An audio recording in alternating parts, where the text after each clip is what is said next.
Notre péché devrait nous forcer à crier comme David dans Psaume 139 23 à 24, 23 Sonde-moi, ô accent circonflexe Dieu, et connais mon cœur. Essayez-moi et connaissez mes pensées 24 et vois s'il y a en moi une mauvaise voie, et guide-moi dans la voie éternelle. Isaïe nous rappelle clairement que notre péché constitue une barrière entre nous et Dieu. Que pouvons-nous faire? Prenez cela au sérieux. Joël 2, 12 à 17. Il dit de revenir avec le jeûne, les pleurs et les lamentations. Il nous dit de déchirer nos cœurs. Nous devons être brisés par notre péché. Psaume 51 15 à 17 dit, n'attendez pas qu'il soit trop tard. Devenez membre de la chaîne Today et bénéficiez de réconfort et de soutien dans les moments difficiles. Cliquez sur le page 15 Seigneur, ouvre mes lèvres et ma bouche publiera ta louange. C'est parce que tu ne veux pas de sacrifice, que je donnerai. Vous ne voulez pas d'un holocauste 17 Les sacrifices de Dieu sont l'esprit brisé. Tu ne mépriseras pas un cœur contrit et humilié, ô accent circonflexe Dieu.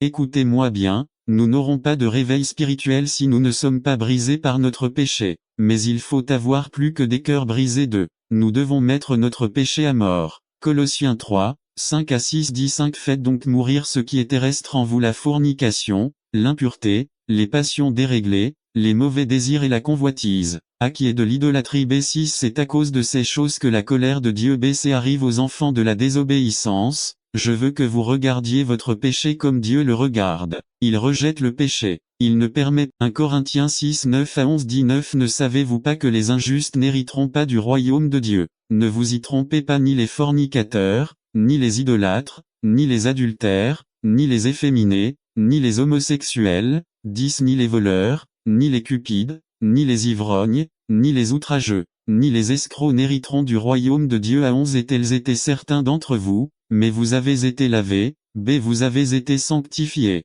vous avez été justifiés C'est au nom du Seigneur Jésus et par l'Esprit de notre Dieu Le réveil arrive quand le peuple de Dieu met les choses en ordre avec Dieu. Ésaïe 1, 18 dit 18 Venez maintenant, dit l'Éternel, et raisonnons ensemble même si vos péchés sont comme l'écarlate, ils deviendront blancs comme la neige. Même s'ils sont rouges comme le cramoisi, ils deviendront comme de la laine blanche 3. Nous devons confesser notre péché. 13 Celui qui cache ses péchés ne prospère pas, mais celui qui les avoue et s'en détourne obtiendra miséricorde. N'attendez pas qu'il soit membre de la chaîne Today et bénéficier de réconfort et de soutien dans les moments difficiles. Cliquez sur le lien dans la description de la vidéo mardi 9 avril 2024 page 2 Nous ne pouvons rien cacher à Dieu. Il connaît nos cœurs. C'est comme un livre ouvert pour lui. S'il vous montre par son Saint-Esprit que vous avez du péché, vous devez immédiatement l'admettre et le confesser. Nous avons une belle promesse dans 1 Psaume 1 9